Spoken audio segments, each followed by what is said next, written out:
Welcome to this evening's Bible study.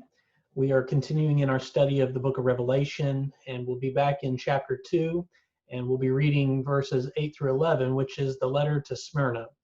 I've heard this referred to, these letters to the churches, as postcards, sort of short little addresses that are sent to each of these churches that are dealing with, in some ways, similar kinds of things that are going on in the world around them. In different ways, have things that are unique to their own context and their own church. And so John, the Revelator, is writing to these churches to both talk about what's going on in the world around them, to give them sort of new sight about what's happening in the world, and not just simply to tell them about some sort of future event, although it does have some kind of futuristic elements to it. But it's really written for a community that is experiencing difficulty and asking the question that all churches, all people really ask when difficulties happen. We begin to ask questions like, what is the purpose of life? Where is God? Who is God? Who has God called us to be in this moment? And so these letters are reminders of who they are, who they're called to be, and where they're going.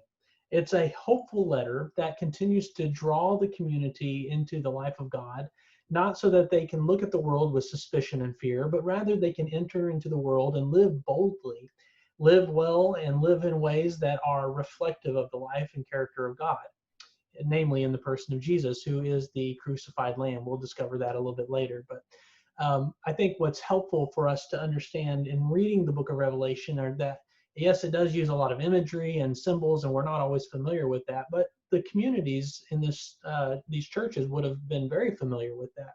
So one example that I could possibly give for our own context about how symbols might work, if I were to say, you know, Uncle Sam came up to me and pointed at me and said, I want you, you would know probably from the context of living in America that Uncle Sam is not a real person. He's a fictional character that symbolizes in some manner the U.S. government. And you probably would have heard the slogan from years ago when they used Uncle Sam as a recruiting tool, pointing his finger at you saying, I want you, as a invitation for people to go in and enlist or enroll in the military. And so just even using that little bit of imagery, you understood very quickly, without saying so much, what it is that I'm talking about or what maybe pointing to. Another great image that you could sort of maybe, or in kind of imagistic language that would reference something without naming it explicitly, Old Glory, which is a reference to the flag. Or you could say the eagle flew to great heights. And perhaps in the context of this conversation that we're having, using these different symbols, the eagle would be a national symbol that is reflective of power and majesty and some of those other kinds of elements that we associate with the eagle, but then also that we sort of transfer those elements to our nation. So we know from that context that those images and metaphors and all those kinds of things communicate something that would have been shared by most people who live in the United States, or at least would have been understood by them.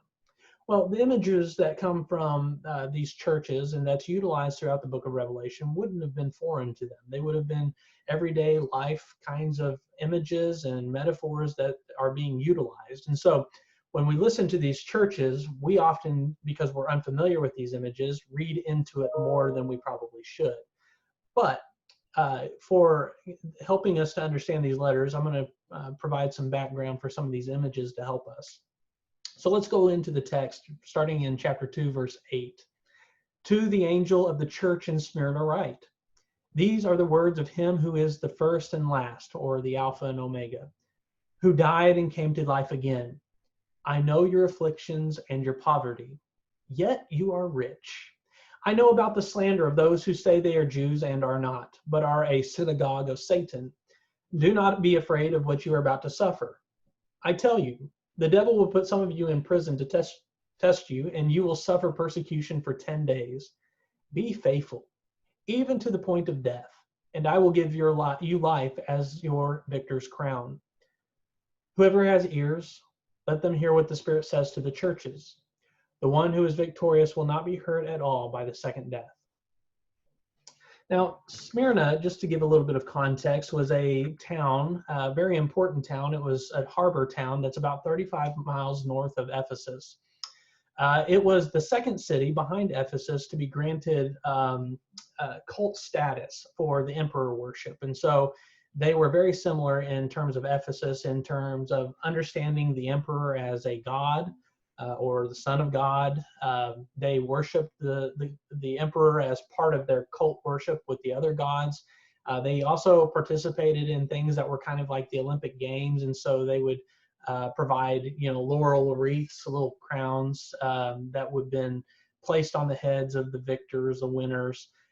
And the symbol of Smyrna, which is often utilized in writings or anything like that, would have been accompanied with a laurel wreath, a picture of a laurel wreath.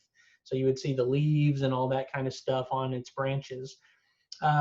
This laurel wreath is a symbol of victory. It's a symbol of Smyrna, and it's a symbol of lordship or kingship, which would also be a reference to the emperor. So this is part of the Empire of Rome, certainly. And it's this great, Smyrna is sort of enjoying you might say the benefit of good relationship with the empire. So great commerce and all sorts of things are thriving. Things seem to be going well for this city. But there's some underlying tensions that are happening.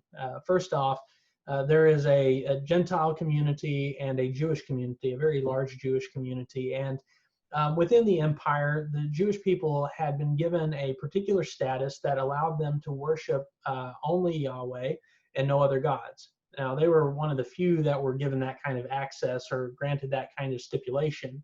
If you didn't worship the pantheon of gods, you were considered an atheist or superstitious. So basically, you were a pagan. You were somebody who was outside of the orthodoxy of Roman culture, which, thinking about the gods of Rome were, gods that were revolving around violence, often very violent gods, malicious, gods that were sensuous, that were always involved in kind of malevolent deeds, or they didn't care at all, sort of kind of nonchalant or laissez-faire about the world. And so they didn't really either have much to do with it, or when they did, it was often kind of malevolent or malicious, or utilizing the world for its own sort of pleasure. So this is kind of the context. In order to be able to function in Smyrna then, and to be able to sell goods, buy goods, you had to be part of a guild typically. These guilds would be, maybe a silversmith guild or fine cloth and dye kinds of guilds. So they would have different things that they would be selling in particular. And associated with each of those guilds would be a particular god. Maybe it would be the god Artemis, that would be, talking about beauty and craft and all that kind of stuff. There would be other kinds of gods or goddesses that would be worshipped in particular with each guild. And so if you wanted to sell things, buy things, those kind of trade, you had to be part of these guilds, which also meant that you had to worship these gods as well. And so for the Jewish people in particular, that was really difficult. But because they had this special status within Rome, they could trade without needing to necessarily worship all the other gods. But between the years really 68 to 72, that status had become really tense, or at least in question. The overthrow of Jerusalem happens in 70 AD. There's continuous fighting for about 4 years from 68 to 70 between Rome and Jerusalem. And the Jewish people are often persecuted, or their status as a citizen within Rome comes into question. And so they are fighting for existence in many ways. Now, when the Christians initially start as the church, they are part of the Jewish people. They're kind of considered a sect, like Pharisees or Sadducees or the Zealots or anything like that. They're a sect within Judaism to some degree. As they continue to develop and worship and all those kinds of things, there's tensions that begin to develop between the Christians and those who would say Christianity is an abomination, that it's not Jewish. So there's this continual divide that's growing bigger and bigger between the Jewish community and the Christian community, which solidifies itself in 80 CE in the Council of Jamnia, where Christianity is officially divorced out from Judaism. Now, what becomes problematic for the Christians in that regard is that they no longer have the protection of being Jewish as something that would protect them from worshiping the other gods. And so living in this community in Smyrna, where they are distrusted by the Jewish community and not considered a part of that, and they're also distrusted by the Roman citizenry because they're considered pagans and don't worship the other gods, and therefore could be punished, killed, any number of things. So this tension is really difficult for a church. In fact, it's so difficult that John says, I know your poverty and your afflictions. So this has cost the community a lot. This has been a difficult season of life. It's difficult for them to make ends meet. It's difficult for them to continue on and do the work that they need to do. It's been a difficult place for ministry and life in general.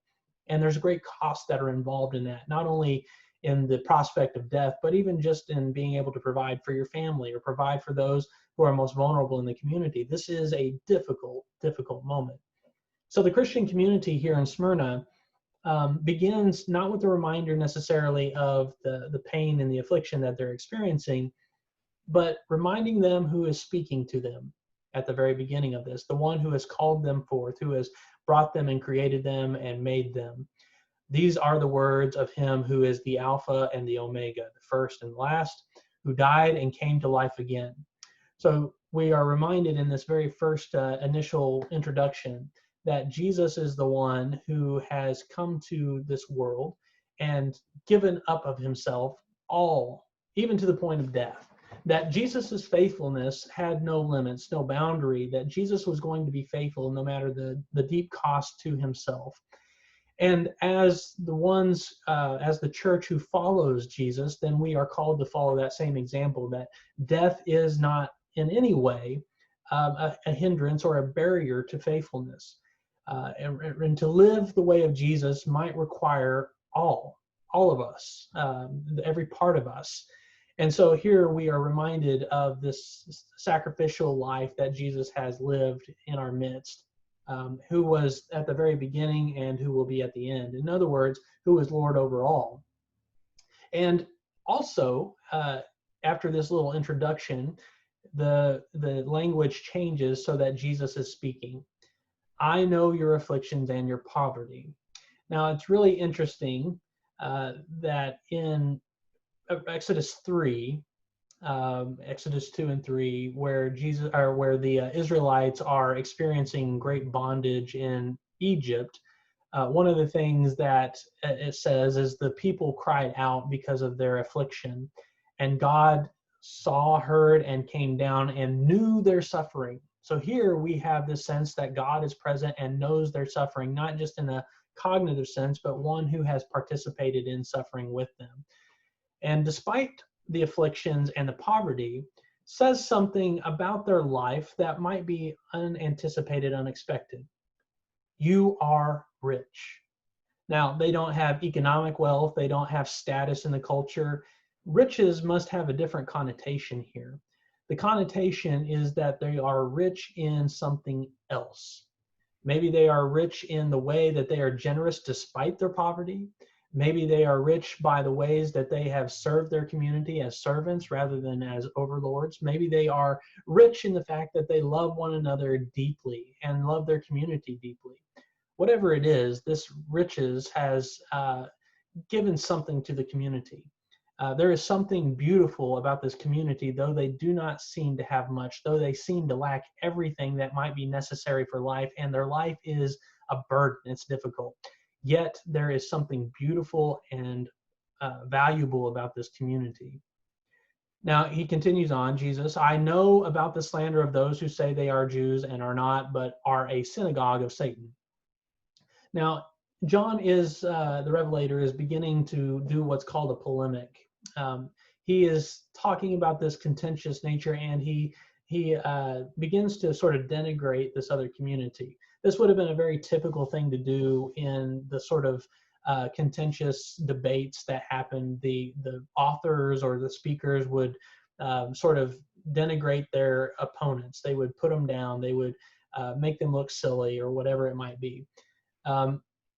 Sometimes how this has been read as a license then to be somebody who practices injustices against Jewish people, or somebody who hates the Jewish people.